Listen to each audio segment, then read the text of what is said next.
ओम शांति। आज प्यारे मीठे बाबा के अव्यक्त मुरली मंथन की डेट है 16 फरवरी 2025। तो आज मीठे मीठे बाप दादा अर्थात बाप हो गए शिव बाबा, दादा हो गए हमारे लेखराज दादा, जिनके तन में भगवान ने प्रवेश किया। तो मधुबन माउंट आबू में जब भगवान आते थे शरीर के द्वारा, तो उन्होंने जब मैं मुरली सुनाई, उसकी टाइटल है पूर्वज और पूज्य के समान से स्वमान में रह, विश्व की हर आत्मा की पालना करो, दुआएं दो, दुआएं लो। क्या टाइटल है? पूर्वज और पूज्य के स्वमान में रह, विश्व की हर आत्मा की पालना करो, दुआएं दो, दुआएं लो। तो आज चारों ओर के सर्वश्रेष्ठ बच्चों को भगवान देख रहे हैं। हर एक बच्चा पूर्वज भी है और पूज्य भी है।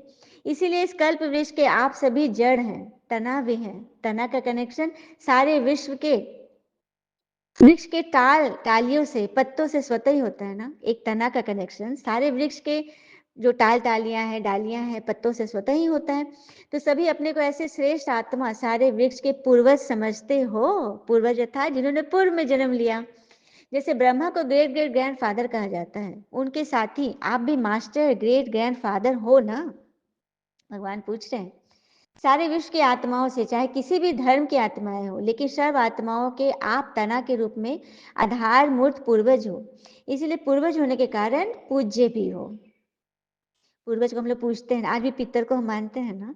तो पूर्वज द्वारा हर आत्मा को स्वतः ही आशीर्वाद मिलते रहती है। तो पूर्वजों का कार्य ही है सर्व की पालना करना। लौकिक में भी देखो, जो हमारे पूर्वज होकर गए, जिनकी तस्वीर हम टांगते हैं, माला चढ़ाते हैं, उनसे हमें शक्ति और एनर्जी मिलती है ना। मैंने आशीर्वाद मिलते रहता है ना। तो वही बात है। तो आज के समय अनुसार सर्व आत्माओं को शक्तियों द्वारा पालना की आवश्यकता है। जानते हो, आजकल आत्माओं में अशांति और दुख की लहर छाई हुई है ना। तो आप पूर्वज और पूज्य आत्माओं को अपने वंशावली के ऊपर रहम आता है। जैसे जब कोई विशेष अशांति का वायुमंडल होता है, तो विशेष रूप से मिलिट्री या पुलिस अलर्ट हो जाती है। ऐसे ही आजकल के वातावरण में आप पूर्वज भी विशेष सेवा के अर्थ स्वयं को निमित्त समझते हो। बाबा ने उदाहरण दिया, जैसे कि विश्व में अशांति का समय आ जाता है, कोई पैनिक हो जाता है, तो कैसे करके पुलिस अलर्ट हो जाती है, सेनाएं एकदम फैल जाती है। उसी तरह से अभी वो समय आ चुका है। पैनिक हो गया, आतंक हो गया है ना, विकारों का सबके अंदर मेजॉरिटी। क्यों, क्या, कैसे, ऐसे वैसे, इसका उसका, यही तो चल रहा है। तो क्या ये वो समय नहीं है कि आप सभी सेना अलर्ट हो जाए, रूहानी सेना, विश्व की सेवा के लिए। तो आज आत्माएं पूर्वज देव आत्माओं को पुकार रही है। हर एक अपने अपने भिन्न भिन्न देवियां व देवताओं को पुकार रहे हैं, आओ क्षमा करो, कृपा करो। तो भक्तों की आवाज सुनने में आता है, आता है। कोई भी धर्म की आत्माएं हैं, जब उनसे मिलते हो तो अपने को सर्व आत्माओं के पूर्वज समझकर मिलते। और बाबा हमें पूर्वज समझने का पाठ पक्का कर रहे हैं कि हम सब पूर्वज हैं। अभी भले हम छोटे चोले में आ गए हैं, कोई हमारे दादा है, कोई हमारे बड़े हैं, पिता है, माता है, लेकिन हम सब पूर्वज आत्मा है। आत्मा तो पूर्वज वाली है ना। शरीर भले छोटा चोला है, लेकिन आत्मा तो वही पहले वाली है। तो अपने को पूर्वज समझकर मिलते हो, ऐसे अनुभव होता है। हाँ, जड़ में भी आप हो, तना में भी आप हो, साथ में परमधाम में भी देखो आप, पूर्वज आत्माओं का स्थान बाबा के सदा समीप है। परमधाम में भी हम सब कहाँ रहते हैं? परमात्मा ऊपर, और उनके नीचे के सेक्शन में हम सभी आत्माएं रहते हैं। तो परमात्मा के साथ वाले हम बच्चे हैं, जानते हो ना। इसी नशे से कोई भी आत्मा से मिलते हो ना, बाबा कह रहे इसी नशे से मिलो कि हम पूर्वज आत्माएं, परमात्मा के समीप की आत्माएं। तो हमसे मिलकर सबका भला ही भला हो, ऐसा सोचकर मिलते हो। हम्म ऐसी स्मृति से जब सेवा करोगे, तो हर आत्मा यह अनुभव करेगी कि अरे, ये तो सच में मतलब हमारे इष्ट जैसे हो गए। ये पूज भी देखो कितनी बड़ी पूजा है। कोई भी धर्म आत्मा महात्मा की ऐसी आप देवताओं के समान विधि पूर्वक पूजा नहीं होती, ये भी सही बात है। हमारे इष्ट देव देवी जो में देवी देवता होते हैं, उनकी पूजा कितनी विधिवत हो रही है। कलयुग अपने चरम पे पहुंच रहा है, तो पूजाएं हमारी भी चरम पे पहुंच रही है। ऐसी पूजा किसी साधु संत की भी नहीं होती जितनी हमारी होती है। कितनी विधि से हम पूजा करते हैं ना घर में। हाँ, तो स्मृति से रहते हो तो हाथ उठाओ। बाबा ने हाथ उठाया, हाँ जी बाबा। सब बच्चों ने हाथ उठाया कि बाबा कह रहे हैं कि सॉरी सभी बच्चों को सदा निर्विघ्न स्वरूप में देखना चाहते हैं। भगवान हमें हर बच्चे को ना सदा निर्विघ्न स्वरूप में देखना चाहते हैं, अविनाशी देखना चाहते हैं, हर प्राप्ति में रहना चाहते हैं। कभी कभी नहीं, सदा देखना चाहते हैं। तो क्या ऐसे रहते हो? पूछ रहे हैं बाबा। बाबा भी सभी बच्चों को समय के सरकमस्टांस अनुसार बेहद की सेवा में सदा बिजी देखना चाहते हैं, क्योंकि सेवा में बिजी रहने के कारण अनेक प्रकार की हलचल से जो बच जाते हैं। देखिए, हम कहीं गॉसिप में पड़ गए, कहीं ग्रुप में बैठ गए, वहां पे कुछ गलत बातें हो गई, कुछ गॉसिप की बात, किसी निंदा की बात होगी, तो हम भी तो उसके हिस्सा बन गए ना। तो आप तो बिजी रहते हो समाज सेवा में, विश्व सेवा में। हाँ, तो बाप दादा चाहते हैं एक समय पर तीनों सेवा इकट्ठी हो। तीनों सेवा अर्थात मन, वचन और कर्म, तीनों चीज की सेवा एक साथ होगी तो उसके ट्रिपल मार्क्स मिलेंगे। हम्म, तो सफलता भी ज्यादा होगी।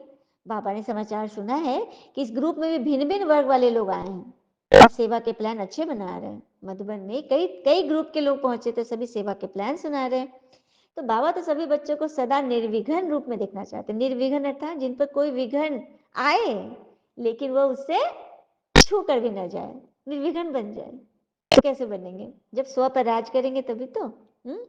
इसलिए दो विशेष बातें पर अटेंशन दो, अंडरलाइन करो, दो बातों पर विशेष अटेंशन करो। कौन सी बातें हैं? एक तो हर एक आत्मा को आत्मिक दृष्टि से देखो कि सभी में आत्मा है, सभी आत्मा है, सबके अंदर सातों गुण है। आत्मा के ओरिजिनल संस्कार के स्वरूप में देखो, चाहे कैसी भी संस्कार वाली आत्मा है, लेकिन आपकी हर आत्मा के प्रति शुभ भावना, शुभ कामना, परिवर्तन की श्रेष्ठ भावना उनके संस्कार को थोड़े समय के लिए परिवर्तन कर सकती है। कैसे देखना है? कैसी भी आत्मा हो, लेकिन आप अपनी शुभ भावना, शुभ कामना से उसके संस्कार को परिवर्तन कर सकते हो। हाँ जी बाबा, चलिए कोई बात है भी तो बस अंदर से दुआ ही दुआ, सकाश ही सकाश, ये इसे कहते हैं आत्मिक भाव इमर्ज करना। तो कर रहे हो? बाबा पूछ रहे हैं। आत्मिक स्वमान आत्मा को सहज सफलता दिलाता है। जो आत्मिक स्वमान में रहते हो ना, अपनी आत्मा को जो स्वमान देते हो, स्व को मान देना, अपने आप को बचा के रखना हर उस किंतु परंतु से, उस घटना से जिससे कि मेरा मन बहुत आहत हुआ है। कोई बात नहीं, राहत है, ड्रामा में कल्याण छिपा है। बाबा पे विश्वास करें, सब में सफलता समाई हुई है। वही कल पहले वाले देव आत्माएं, ब्राह्मण आत्माएं आप इकट्ठे हुए हो। ब्राह्मण आत्मा के रूप में भी सभी श्रेष्ठ आत्माएं हो, देव आत्मा के हिसाब से भी श्रेष्ठ आत्माएं हो। हम्म, सभी ऐसा समझते हो अपने को? तो दुआएं देना और दुआएं लेना। पहले लेने वाले के फेर में मत रहो, देने के फेर में रहो, क्योंकि कहते हैं ना, जो देते हो उसी का कई गुना मिलता है। तो दुआएं दो, शुभ भावनाएं दो, मिलना तो है ही, क्योंकि भावना से देना है। ऐसा नहीं कि रिसेप्शनिस्ट हंसी नहीं रखनी है। रिसेप्शनिस्ट हंसी पता है, आप रिसेप्शन पे जाओ किसी होटल के, देखे ना, एकदम स्माइल करेगी। हाँ, good morning sir, what can I help you, एकदम हंसते बोलेगी। या फिर एयर होस्टेस से मिलिए, या कहीं भी जाइए बड़ी बड़ी कंपनी में, उसे कहते हैं रिसेप्शनिस्ट हंसी। बस मन में बहुत दुख होगा, दर्द में, घर में बहुत टेंशन था, लेकिन ऑफिस में काउंटर पे एकदम मुस्कुरा रही है। ऐसी हंसी नहीं, बाबा को चाहिए आत्मिक हंसी, अंदर वाली हर्षित मुक्ता, राम जी वाली सौम्य मुस्कान चाहिए। कभी बाबा ने बोला था ना कि क्या, रावण वाला ठहाका नहीं, राम जी वाली हंसी, सौम्यता। ठीक है? तो सारा दिन दृष्टि, वृत्ति, बोल, भावना, सबसे दुआएं दो। दुआएं दोगे तो दुआएं मिलेगा। और सबसे दुआ हमसे किससे मिलेगा आशीर्वाद पता है? भगवान से मिलेगा। अच्छा, भगवान से मिल गया तो फिर और लोगों की क्या बात, वहां तो मिलना ही मिलना है। आपका टाइटल है ना, वरदानी है, महादानी। सेवा करते, कार्य में संबंध संपर्क में आते, सिर्फ यही कार्य करो, दुआएं दो, दुआएं लो, एक ही काम करना है। तो ये मुश्किल हो गया क्या? एक ही बात तो बोल रहा हूँ। अच्छा, जो समझते कि बहुत इजी है वो हाथ उठाओ। हाँ, तो सबने हाथ उठाया, बाबा भी देख लिए। कोई आपका ऑपोजिशन करे, कोई ऑपोजिशन करे, व्यर्थ बात बोले, तो भी दुआ देंगे ना? हाँ जी बाबा। तो इतनी दुआओं का स्टॉक है आपके पास, ऑपोजिशन तो होगी, क्योंकि ऑपोजिशन ही पोजीशन तक पहुंचाता। क्या बात है, अगर आपको ऑपोजिशन नहीं हो रहा है तो इसका मतलब आपने कुछ अभी तक प्राप्ति नहीं किया। एक कोट था ना कि आपके परिवार में सभी लोग आपसे खुश हैं, एकदम आपको अच्छा मानते हैं, इसका मतलब आपने अभी तक कोई तरक्की नहीं की। तरक्की करोगे तो फिर देखना। वही बाबा कह रहे हो, पोजीशन हो रहा है मतलब आप पोजीशन के पास जा रहे हो। हाँ, देखो सबसे ज्यादा ऑपोजिशन किसने सहा? ब्रह्मा पिता ने ना। और पोजीशन किसकी number one pi? Opposition Brahma पिता ने सहा, तो पोजीशन भी नंबर वन किसने पाया? ब्रह्मा ने पाई ना। कुछ भी हो, लेकिन मुझे ब्रह्मा बाप समान दुआएं देनी ही है, देना ही है। हाँ, मुझे बदल, इसको भी बदलना है। पहले खुद को बदलो। सभी लोग ये संकल्प कर लें, एक ही संकल्प, मुझे बदलना है, मुझे बदलना है, मेरी जिम्मेवारी है, तब दुआ निकलेगी, दुआ मिलेगी। ठीक है। अभी समय जल्दी से परिवर्तन की ओर जा रहा है, अति में जा रहा है, लेकिन समय परिवर्तन के पहले आप विश्व परिवर्तक श्रेष्ठ आत्माएं स्व परिवर्तन द्वारा सर्व के परिवर्तन के आधार मूर्त, बहुत बहुत बहुत बड़ी बड़ी हिंदी होती है ना, इसको समझा दे रही हूँ। समय परिवर्तन को जा रहा है, ये सबकी भविष्यवाणियां हो रही है, हाँ, कि समय अब तेजी से गत की ओर जा रहा है, अब समय एकदम नजदीक आ गया है। तो ऐसे समय में विश्व परिवर्तक आत्माएं सर्व के परिवर्तन के आधार मूर्त बनो, सभी के आधारशिला आपका परिवर्तन है। आप बदलोगे जब बदलेगा, इसलिए तो कहते हैं स्व परिवर्तक सो विश्व परिवर्तक, न कि उल्टा है, विश्व परिवर्तक सो स्व परिवर्तक, उल्टा काम नहीं, उल्टी धारा कभी नहीं बहाना। अच्छा अच्छा सोचिए, अच्छा अच्छा कीजिए, बाबा ने आपको निमित्त बनाया, इसका मतलब ये नहीं है कि आप कुछ भी करें। ठीक है, भगवान के श्रीमत प्रमाण के जो भी करें ना, श्रीमत प्रमाण। तो बाबा कहते हैं स्वदर्शन के बजाय परदर्शन मत करना, चिंतन के बजाय स्वचिंतन में परचिंतन मत करना। तीसरा है पर मत के बजाय पर संग कुसंग मत करना, श्रेष्ठ संग करो, क्योंकि संग दोष बहुत नुकसान करता है। पहले भी बाप दादा ने कहा था ना, एक पर उपकारी बनो और यह 3 पर काट दो, पर उपकारी बनो और 3 पर काट दो, पर पंख काट दो। कौन सा? एक पर दर्शन वाला पर, एक पर चिंतन वाला पर, और एक पर दर्शन, पर चिंतन और पर मत, तीनों पर काट दो। ठीक है, और पर उपकारी बनो, तभी दुआएं मिलेगी। कोई भी दे, लेकिन आप दुआएं दो, इतनी हिम्मत है? व्यर्थ दे रहा है, कलंक लगा रहा है, झूठा बोल रहा है, हाँ, फायदा का बात बोल रहा है, आप दुआएं दो उसे। हिम्मत है? हाँ जी पापा। अगर आप सब बच्चों ने हिम्मत रखी है, कोई कुछ भी दे लेकिन हमें दुआएं देनी, तो बाप दादा इस वर्ष एक्स्ट्रा आपके हिम्मत के लिए, उमंग के कारण बहुत मदद देंगे, एक्स्ट्रा मदद देंगे। चलिए हाथ फैलाइए सभी। हाँ जी बाबा, हमें चाहिए एक्स्ट्रा मदद, चाहिए ना सभी को? सभी कमेंट में लिखिए, हमें भी चाहिए एक्स्ट्रा मदद। तो दुआएं देंगे ना, मिक्स नहीं करना, इन्हें कि कभी अच्छा सोचे कभी बुरा सोच ले, नहीं, मिक्स नहीं, एकदम खाटी दूध चाहिए। ठीक है, बाप दादा ने पास तो सारा रिकॉर्ड आता है भगवान के पास।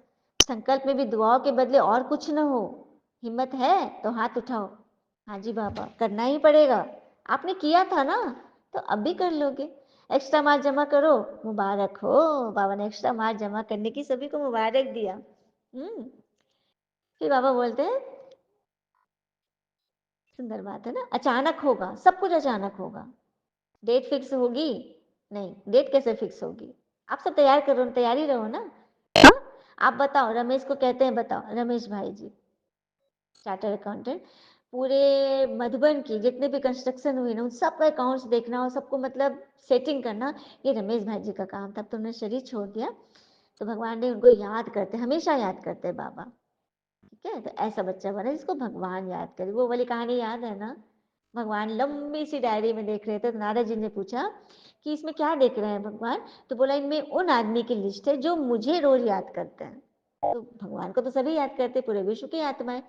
कुछ दिन बीत गए, भगवान जी छोटी सी पॉकेट डायरी लिए हुए थे, उस पर कुछ लिख रहे थे। तो नारद जी ने फिर पूछा कौतूहलवश कि ये क्या है? तो उन्होंने कहा, इसमें उनका नाम है जिनको मैं याद करता हूँ, जैसे रमेश भाई जी को भगवान ने याद किया था। ऐसा बनना है ना कि हमें भी बाबा मुरली में याद करें। लेकिन हम लोग का नाम तो बाबा ले ही लेते, भले वो गुणों का नाम है, लेकिन नाम तो है ना। क्या नाम है मेरा? सभी कमेंट में लिखेंगे।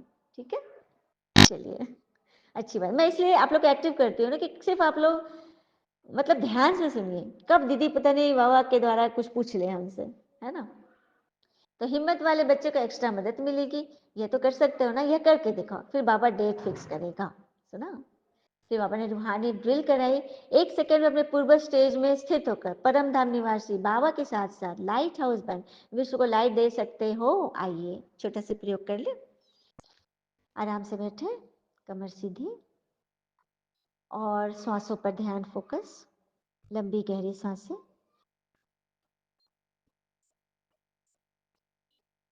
Inhale, exhale. इस तरह से आप 30 सेकंड तक कर सकते हैं, मैं तो एक बता रही हूँ सिर्फ। और उसके बाद दोनों भावों के बीच में मन बुद्धि को एकाग्र करें, वहीं पर देखना शुरू कर दें। थोड़ी देर के बाद वहां पर देखे कि एक पॉइंट ऑफ लाइट, दिव्य सितारा वहां पर चमक रही है दोनों भावों के बीच में। और फील करे, दिल से कहे, मेरा बाबा आ जाओ। और फील करे दूर परम धाम से एक दिव्य ज्योति उतरते हुए नीचे आ रही है। फील करे एकदम ऊपर लाल सुनहरे वतन से परमात्मा ज्योति, परमात्मा क्षमा नीचे उतरते हुए आ रही है। और आकर तारों के बीच से होते हुए, सूरज को पार करते हुए, चांद से होते हुए वो नीचे भारत में पहुंच गई। और वहां से होते हुए मेरे घर के छत पे आ गई और अपनी किरणें पूरे मेरे घर के छत पे फैला रही, जैसे लग रहा है हीरे मोती गिर रहे हैं। और एक दिव्य द्रव्य उनके पास है, एक तरल द्रव्य है जो वो ऊपर से ही मेरे ऊपर डाल रहे हैं। फील कीजिए एकदम आपके फोरहेड के बीचों बीच माथे में वो परमात्मा द्रव्य, वो अमृत बरस रहा है। और आपका वो इतना शीतल है कि आपके माथे से होते हुए पूरे शरीर में, एड़ी से, चोटी से एड़ी तक वो द्रव्य फैल गया। और आप एकदम शांतचित्त हो गए, पवित्र हो गए, जैसे कि स्नान करा रहे बाबा। और फिर एक दिव्य प्रकाश, बाबा का प्रकाश मेरे पूरे शरीर में फैल गया। फील कर रहे? उस प्रकाश के नीचे मैं आत्मा अपने आप को एकदम सेफ महसूस कर रही हूँ।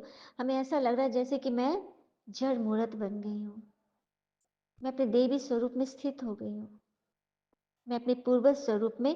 और अब फील कीजिए अपनी आंखों के सामने उन सभी आत्माओं को इमर्ज कीजिए, अपने बच्चे, परिवार, युगल, मित्र, संबंधी, जितने भी आत्माएं सभी वहां बैठे हुए और आपकी तरफ एकदम याचना भरी नजरों से देख रहे हैं। अब आप दृष्टि खोलें, क्योंकि परमात्मा की शक्ति की किरणें आपके नैनों में, आपके पूरे शरीर में समा चुकी है। और वो प्रकाश, वो शकाश, शकाश अर्थात परमात्मा के प्रकाश को जो आपने लिया उसमें शक्ति समा गई, देन इट इज कॉल्ड शकाश। वो शकाश आप अपने बच्चों, परिवार, युगल सभी को दे रहे हैं। और सभी का चेहरा जो भी मुरझाया हुआ था, सभी का चेहरा खिल रहा है, दिख रहा है सभी को, सभी के चेहरे खिल गए और सभी खुशी खुशी वहां से वापस लौट रहे हैं। तो इस तरह से आप लाइट हाउस बन के सर्व आत्माओं को लाइट देने वाले भगवान के दिल के एकदम करीब बच्चे हो। तो ऐसे बच्चे को भगवान याद, प्यार, दुआएं, नमस्ते कहकर बाबा फिर चले गए। अच्छा, हम बच्चे भी बाबा को नमस्ते करते हैं। तो देखा, यही है योग का प्रयोग। तो ऐसी विशेष आत्मा आप हर एक में अगर ऐसी विशेषताएं आ जाए तो कितनी जल्दी राज आ जाएगा, स्वर्ग आ जाएगा ना। तो सिर्फ इस समय निमित्त भाव आ जाए और सभी गुण सहज आ जाए तो बस मैं निमित्त हूँ, भगवान ने मुझे बनाया, भगवान मुझे चला रहे, भगवान ने योग सिखाई। हाँ, सारा कुछ भगवान को समर्पण कर दीजिए और समान बनिए। अच्छा, फिर बाबा ने वरदान दिया, अपना दाया हाथ अपने फोरहेड के बीचों बीच रखे अपने सर पर और फील करे भगवान हमें वरदान दे रहे हैं, निश्चय की अखंड रेखा द्वारा नंबर 1 भाग्य बनाने वाले विजय के तिलकधारी भव। निश्चय के अखंड रेखा द्वारा नंबर 1 भाग्य बनाने वाले विजय के तिलकधारी भव। क्या बात है। तो निश्चय की अखंड रेखा, हमारे फोरहेड पर ना वो चिंता की रेखाएं दिखती है, वहां पर निश्चय, विश्वास की अखंड रेखा हो कि ईश्वर हमारे साथ है तो डरने की क्या बात है। गीत था ना बहुत सुंदर, ईश्वर अपने साथ है, डरने की क्या बात है, सदा सफलता साथ हमारे, हाथ में उसके हाथ है, ईश्वर अपने साथ है, डरने की क्या बात है। तो ये सब सॉन्ग बीके सॉन्ग आप टाइप करेंगे यूट्यूब में तो आपको ये सॉन्ग आपकी रीच में आ जाएगा, मोबाइल पे आ जाएगा। अच्छा लगता है ना ये सब गीत। तो बाबा ने बोला निश्चय बुद्धि बच्चे हैं उनकी विजय निश्चित है, सदा ज्ञान रत्नों से खेलो अर्थात ज्ञान सुनते रहो तो खुशी के झूले में झूलेंगे और नंबर वन भाग्य की रेखा बनाएंगे। स्लोगन, बुद्धि रूपी कंप्यूटर में फुल स्टॉप की मात्रा आना माना, प्रसन्नचित्त रहना। अच्छा, ओम शांति। शुक्रिया बाबा।